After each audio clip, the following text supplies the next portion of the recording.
El 22 de abril de 1616 fallecía en Madrid el universal Miguel de Cervantes Saavedra. Con este motivo se están desarrollando numerosas actividades para conmemorar este cuarto aniversario del fallecimiento de este escritor. Nosotros hoy en el programa de la Facultad de Ciencias Económicas y Empresariales de la UNED nos sumamos a ellas para hablar de la España y de la economía de su tiempo. Nos acompaña José Ubaldo Bernardos, es profesor de Historia Económica de la UNED, quien ha elegido un título muy clarificador para centrar hoy lo que va a ser nuestro programa, esta entrevista: Cervantes entre la gloria y el ocaso de España. Bienvenido, profesor Bernardos, buenos días, gracias otra vez. Muchas gracias a ti, Isabel. En la página oficial del cuarto centenario hay un comentario que me parece ilustrativo para introducir este tema. La obra de Cervantes explica España al mundo y el mundo se comprende por medio de la España de la época.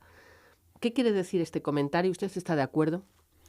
Bueno, en buena medida yo creo que es correcto, porque en realidad España en esos momentos en que vive Cervantes era prácticamente la primera potencia mundial, sobre todo en el ámbito europeo occidental, ¿no? A partir de precisamente de la instauración de la dinastía de la Casa de Austria, con la proclamación de Carlos I como rey de Castilla y Aragón, que curiosamente pues también se conmemoran 5 siglos porque accedió al trono a partir de 1516, aunque lo compartió en Castilla con su madre, doña Juana. Precisamente el hecho de que Carlos I accediera al poder hizo posible que España se embarcara como gran potencia en Europa, porque fue pilotando el dominio sobre numerosos territorios, tanto en Italia como luego posteriormente cuando se convirtió en emperador Carlos I en el centro de Europa. En consecuencia, el dominio patrimonial de la Casa de Austria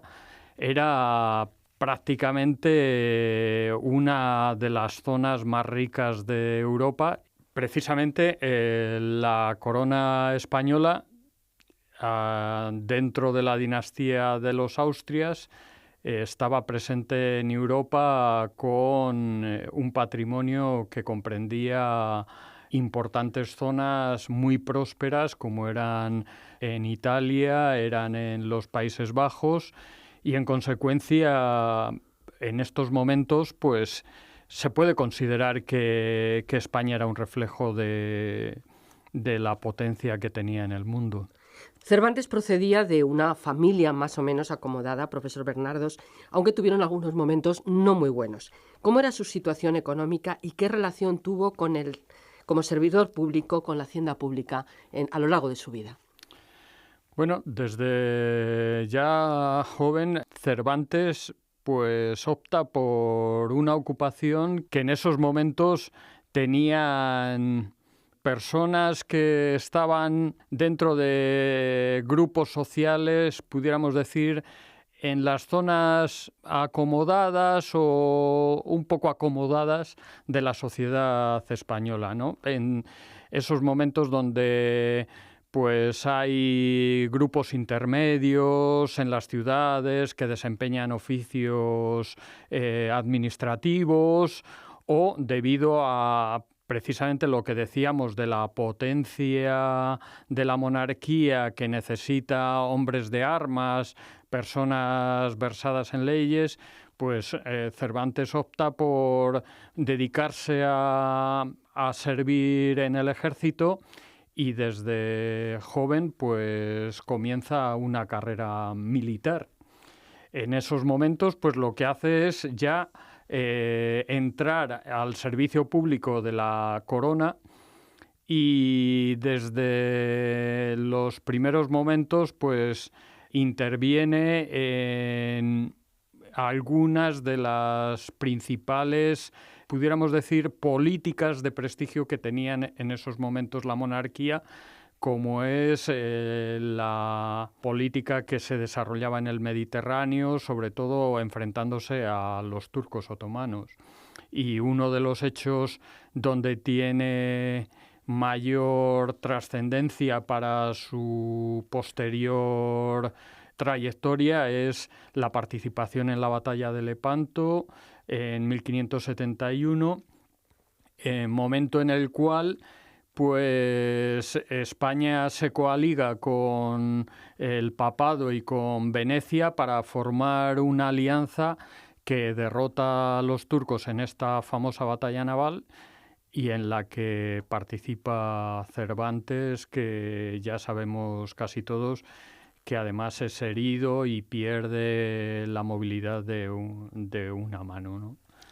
Cervantes vivió 3 reinados, el de Carlos I, Felipe II y Felipe III. Yo creo que podemos aprovechar estas 3 monarquías con las que convive el protagonista de nuestro programa, Miguel de Cervantes Saavedra, para hablar de los principales hitos que relacionan a Cervantes, a la obra de Cervantes y también a la economía española en esos momentos. Podríamos decir que el primer periodo de la vida de Cervantes vinculado al reinado de Carlos I, pues es un periodo que transcurre en la infancia del escritor, ¿no? Entonces, aquí observamos a una España centrándonos siempre en lo que es la economía peninsular y dado que nos centramos también en lo que es particularmente la corona de Castilla, observamos que en esos momentos Castilla podríamos decir que era una de las economías más dinámicas de Europa, en parte por sus sólidas bases agropecuarias, dado que estaba inmersa en una gran expansión agrícola. Las cosechas normalmente estaban vinculadas a una extensión de los cultivos en propiedades que los campesinos labraban y combinaban con una ganadería estante que permitía mantener la fertilidad de los campos y, por tanto, la producción fue en crecimiento durante ese periodo, salvo algunas crisis que se daban periódicamente, pero en general estas bases agropecuarias se combinaban con un gran dinamismo artesanal en las ciudades. Muchas ciudades estaban especializadas en la artesanía textil, caso de Segovia, caso de Córdoba, del norte al sur, pues había un gran dinamismo que hacía que estas ciudades también permitían los intercambios, de ahí que florecieran ferias y mercados que aprovechaban este dinamismo de los productos agrarios y ganaderos para tener un comercio interior muy dinámico y al mismo tiempo también conexiones con el exterior a partir de productos muy demandados, como por ejemplo era la lana de las ovejas merinas, que hacían que determinados focos comerciales, como eran Burgos o como eran las ferias de Medina del Campo, Medina de Río Seco o Villalón, pues también estuvieran en este periodo viviendo unos años de especial dinamismo, ¿no? Ese dinamismo se mantiene en 1556, fallece Carlos I y comenzaría el reinado de Felipe II. ¿Se mantiene o empieza a haber problemas? Bueno, se mantiene, pero al mismo tiempo estamos inmersos en lo que comentábamos antes de una política imperial expansiva que en Europa ha generado muchos conflictos. Hay que darse cuenta que estamos inmersos en la expansión también de la reforma protestante en territorios de Alemania y de los Países Bajos, con los que el rey Carlos I fue muy beligerante, y eso llevó consigo pues una política de guerras que también se acompañaron con el conflicto que había con los Valois en Francia, con Francisco I, y posteriormente pues también con otro enemigo que se continuaba desde hacía décadas, que era con los turcos otomanos en el Mediterráneo. Esta política de gastos pues hizo ya plantear dificultades a la corona, a pesar de que comenzaban a llegar en cantidades masivas las remesas americanas. Y fruto de todos estos problemas, pues ya aparecen en el final del reinado de Carlos I, cuando la Hacienda se ve obligada a pedir los primeros servicios para cubrir esas deudas, y el problema es que a veces no era suficiente los ingresos regulares con que contaba la Hacienda, y el monarca entonces provocaba una suspensión de pagos de los intereses de los préstamos que había obtenido de los banqueros, el primero de los cuales se produjo justo a la llegada de Felipe II en 1557. Hablamos ahora de la etapa en la que reina Felipe II, en la que parece ser que hay dos etapas muy claras si hablamos desde el punto de vista económico. Bueno, se podría dividir el reinado de Felipe II, que va desde 1556 hasta 1598, en dos periodos prácticamente diferenciados, los años 60 y los años 70, en los que la economía española y principalmente la economía castellana vive una época todavía de crecimiento, y a partir de los años 80 es cuando podríamos decir que esa tendencia al crecimiento económico da ya los primeros signos de estancamiento, que culmina en la última década del siglo XVI, donde ya se adivinan elementos bastante importantes de una crisis que luego pues culminará prácticamente a finales del siglo XVI. Una crisis que se basa en una gran aportación por ejemplo, a temas de guerra, a cuestiones políticas. Se abandona la economía de alguna forma, el interés por la economía por parte de los responsables políticos y de la monarquía en esa época. Más que abandonar la economía, lo que se hace es precisamente absorber demasiados recursos de esa economía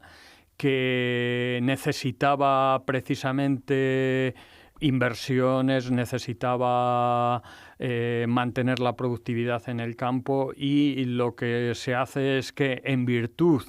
de esas necesidades de la política exterior, hay que darse cuenta que desde finales de los años 60 comienza la sublevación de los Países Bajos. Eso no solamente tenía como consecuencia el incrementar de nuevo los gastos del aparato militar, sino que los Países Bajos siempre habían sido un puntal en la conexión económica entre la economía española,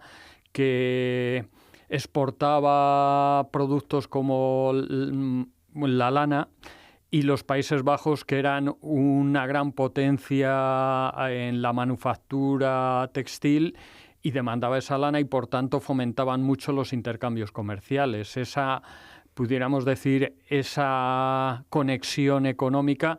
pues empieza a tener problemas desde la sublevación de los Países Bajos, y hay que darse cuenta que, por ejemplo, las dificultades que tenía la Hacienda española en mantener los ingresos, el pagar a los banqueros, pues provocó de nuevo durante los años 70 una nueva bancarrota en 1575-76, que generó un saqueo en la ciudad de Amberes por parte del ejército de Felipe II, que estaba integrado básicamente por soldados mercenarios extranjeros. Entonces, ahí es donde se observa el problema que tenía la monarquía continuamente en poder sufragar ese esfuerzo militar que no solamente tenía que echar mano de los préstamos de los banqueros, sino luego pagar los intereses de esos préstamos, y tenía que recaudar dinero continuamente de las bases económicas que generaban esos ingresos, ¿no? Esa sería un poco la trayectoria en esos años que nos comentaban, esa primera etapa del reinado de Felipe II, en los años 60, 70. ¿Qué pasa luego en los 80? Pues en los años 80, la fase de crecimiento que habían tenido la mayor parte de las regiones en España, pues comienza a dar signos de debilidad. Pues, incluida Castilla. Fundamentalmente Castilla. Fundamentalmente Castilla porque, como se observa en una encuesta que mandó realizar en los años 70 Felipe II, de la que solamente luego se centró en la zona centro de Castilla, básicamente en la actual Castilla-La Mancha, con pueblos de Madrid, pues se observa que todavía en los años 70 la mayor parte de las poblaciones dicen o dan muestras de ese crecimiento que había tenido lugar. Sin embargo, a partir de finales de los años 70 y en los años 80 ya comienza a estancarse el crecimiento demográfico, comienza a haber una sucesión de malas cosechas y de problemas en la producción agraria y ganadera que influyen en la provisión de las ciudades, y eso al mismo tiempo también genera problemas en los intercambios comerciales y en la producción artesanal. Si a eso unimos el fenómeno que se estaba dando ya desde hacía años del encarecimiento de los precios como consecuencia de que un efecto combinado de la llegada de metales preciosos por una parte y la pérdida de productividad en la actividad agraria y la pérdida de ritmo en la actividad industrial hacía que los bienes que se producían en el interior en España eran comparativamente más caros que en el resto de Europa. Eso aceleró la inflación. Se habla en esta época de la denominada revolución de los precios, que hizo perder a España competitividad y generó que a partir de los años 80 España, para cubrir la demanda interna y sobre todo la demanda creciente que había en América, recurrió a las importaciones de productos fabricados en el exterior. Y eso también fue uno de los síntomas que empezó a provocar la crisis económica de finales del siglo XVI. La situación se agrava a finales de los años 80 porque, aparte de lo que hemos comentado, pues el conflicto que se había originado sobre todo con Inglaterra en esta década, debido al acoso de la piratería británica en las costas de la península por Francis Drake y otros corsarios, hizo plantearse a la monarquía la invasión de Inglaterra por parte de España. Es aquí, en este momento, además, con una participación significativa directamente por parte de Cervantes, que en aprovisionar a la Armada, pues se tiene que buscar, se tienen que contratar provisiones y mantenimientos en buena parte de Andalucía. Y Cervantes es uno de los comisionados para contratar este aprovisionamiento, que eran cereales, era aceite, etcétera. Y observamos que, porque estos productos eran básicos para el mantenimiento del personal que iba a formar parte de los navíos que iban a invadir Inglaterra, ¿no? Como consecuencia de este proceso, se agudiza la escasez de productos en algunas zonas del sur de la península, lo cual hace que se encarezcan todavía más estos productos básicos, y el fracaso de la invasión genera a su vez un agujero enorme en la hacienda real, que obliga a pedir recursos extraordinarios, lo que da lugar a Felipe II a solicitar un servicio extraordinario que es el denominado Servicio de los Millones. Servicio de los Millones, que se llama así porque solicitó 10 millones de ducados que tenía que negociar con las Cortes castellanas y luego quedaron al final en 8 millones de ducados que se tenían que ir obteniendo en un plazo de 6 años. El servicio de millones comenzó a partir de 1591 y la forma de recaudar esos millones se tenía que obtener a través del sistema que imponían las ciudades sobre los productos básicos de consumo de la población, que eran las sisas. Las sisas eran recargos monetarios sobre el precio de esos productos, sobre la carne, sobre el vino, sobre el aceite, el vinagre y otros mantenimientos básicos, con lo cual agravó la situación y la carestía en Castilla. Cervantes está haciendo sus funciones de recaudador, primero de provisiones para la Armada, y luego tendrá continuidad en su oficio público ligado a la recaudación, pues también intentando recaudar otro impuesto que recaía sobre la población, como eran las tercias reales, que era un impuesto en principio enajenado de los diezmos eclesiásticos que revertía sobre la corona. Con motivo de problemas que hubo en la recaudación de este impuesto, Cervantes es encarcelado durante un periodo también en estos momentos difíciles por los que atravesaba buena parte de Castilla, ¿no? Bueno, llega la muerte de Felipe II en esta decadencia o inicio de decadencia de la economía española y de la sociedad española y del papel de España en el mundo. Y entraríamos en el reinado de Felipe III, que prácticamente coincide también con los últimos años de vida del escritor. Sí, todavía durará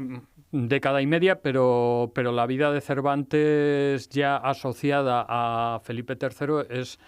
la vida asociada también a la decadencia de Castilla, y comienza con un acontecimiento tremendo como es la llegada de la peste por los puertos del Cantábrico en 1598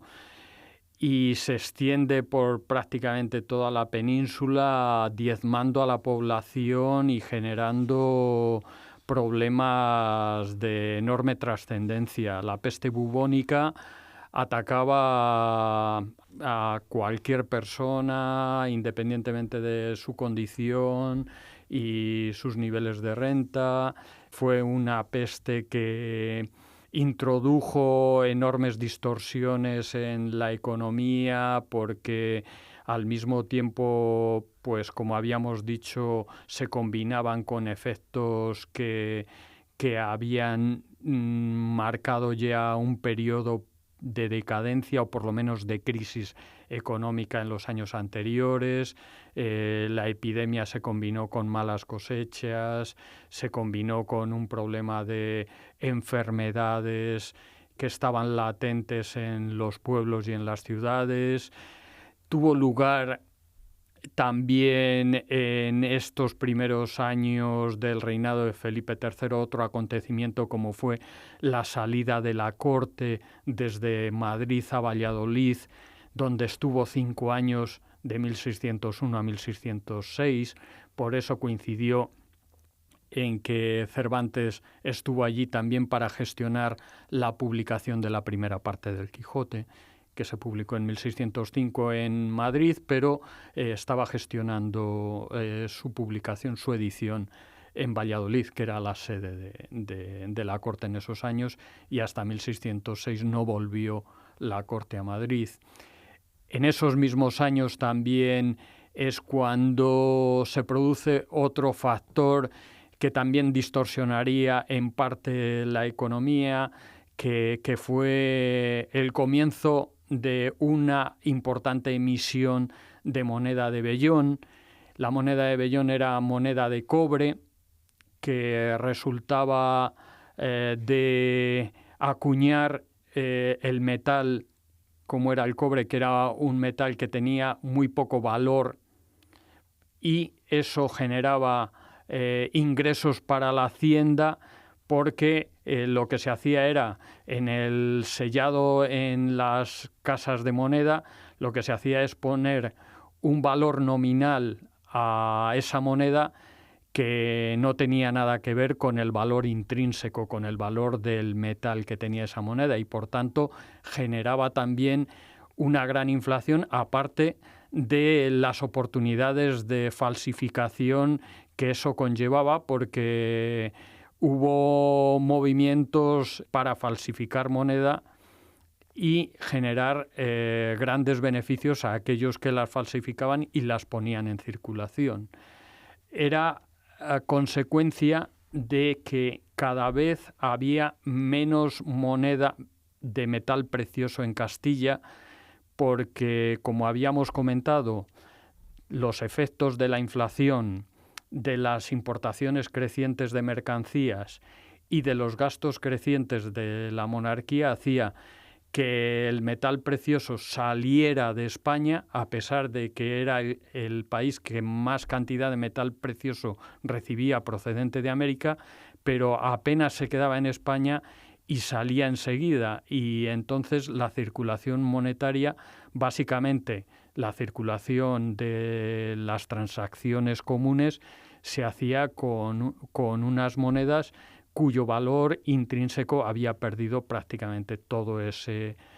valor, como era la moneda de vellón, que era hecha de cobre puro.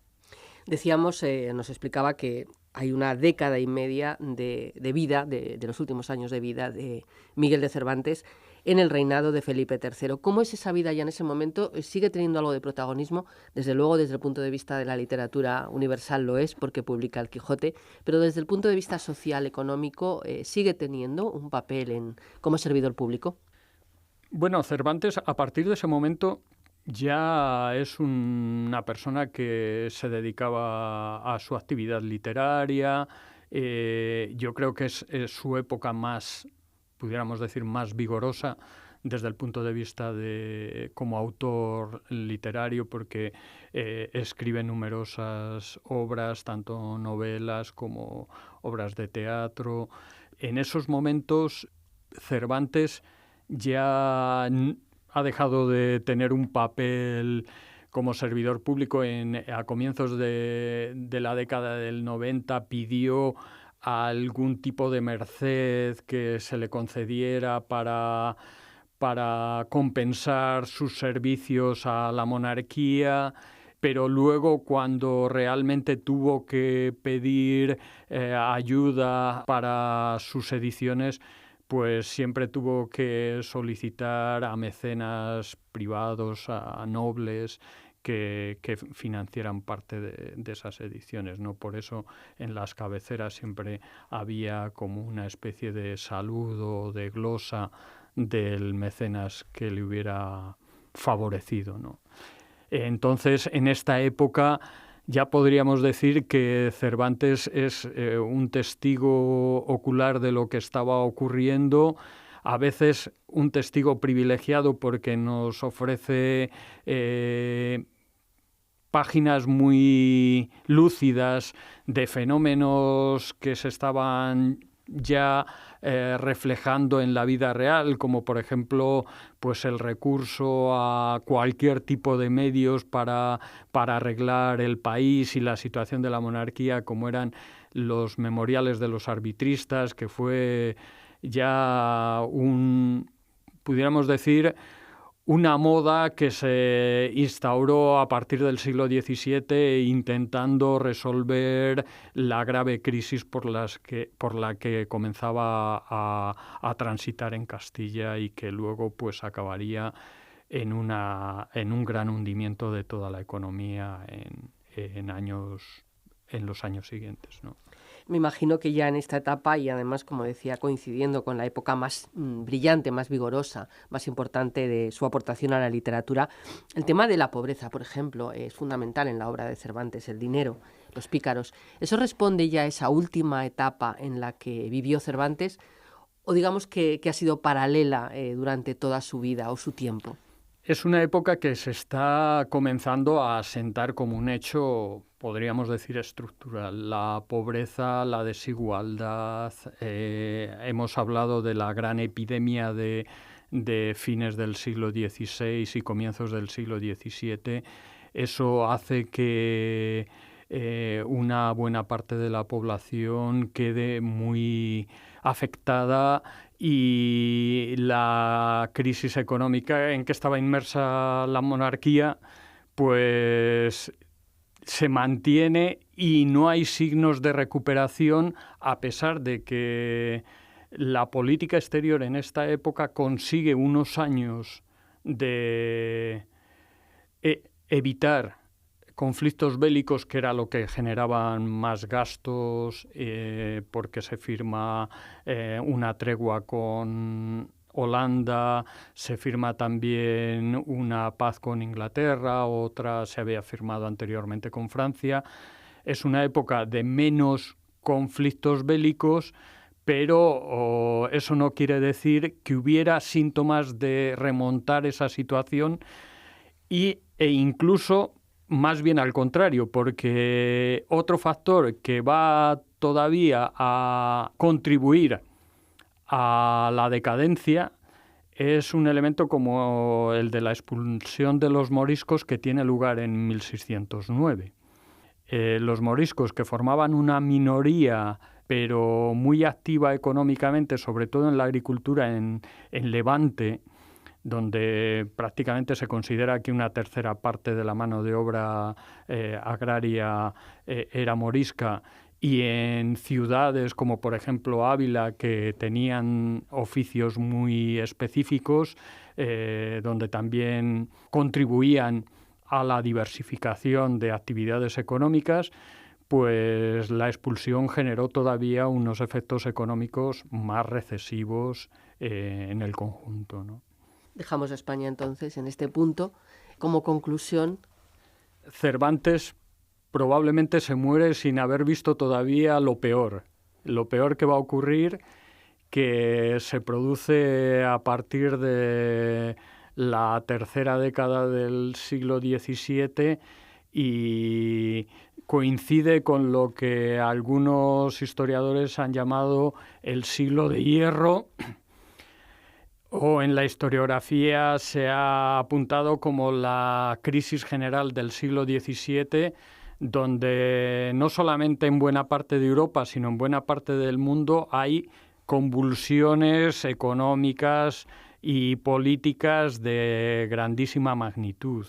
que terminan pues generando una época de cambios radicales que luego se observará a finales del siglo XVII con nuevas dinastías y con nuevas potencias que dominarán el panorama político internacional a partir de ese momento. Bien, pues muchísimas gracias por habernos hablado de Miguel de Cervantes, de su época, y hasta una próxima ocasión. Muchas gracias a vosotros. En cualquier caso, y como nos explicaba antes de la entrevista el profesor Bernardos, la mejor forma de conocer la época de Miguel de Cervantes es su obra, plagada de referencias a los problemas de su tiempo. Un ejemplo lo encontramos en el Coloquio de los perros, coloquio que pasó entre Cipión y Berganza, perros del Hospital de la Resurrección, una de sus novelas ejemplares en la que describe a un arbitrista que ha presentado un memorial al rey. Pueden consultar y leer esta novela, si no la tienen en su biblioteca, en Internet, en la Biblioteca Digital Hispánica.